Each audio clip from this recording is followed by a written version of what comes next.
Samantala, kinumpirma ng Timor-Leste government na ipadideport nila pabalik ng Pilipinas si ex-Representative Arnie Teves Jr. matapos maaresto. Bukod sa walang valid visa si Teves, kanselado na rin ang kanyang pasaporte. Si Luisa Erispe sa report. Matapos ang pagkakaaresto kay dating Congressman Arnolfo Teves Jr. Martes ng gabi sa Timor-Leste, ang tanong ngayon, ibabalik na nga ba siya sa Pilipinas para harapin ang mga kasong nakabinbin laban sa kanya?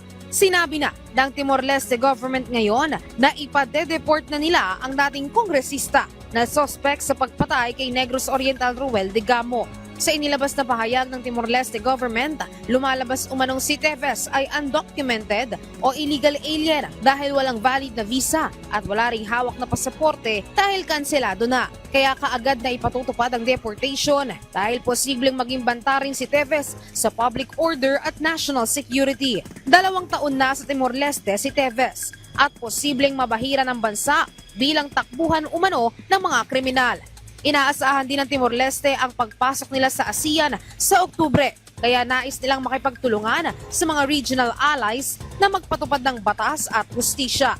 Pero ang kampo ni Teves hindi pa rin naman tumitigil na humirit para hindi siya mapauwi sa Pilipinas. Nagsampa pa ito ng writ of habeas corpus na siyang inaprubahan umano ng Timor-Leste Court.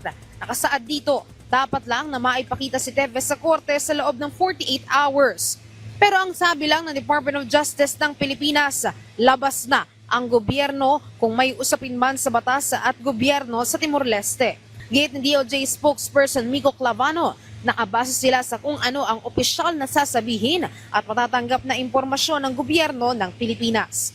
Luisa Erispe, para sa Pambansang TV, sa Bagong Pilipinas.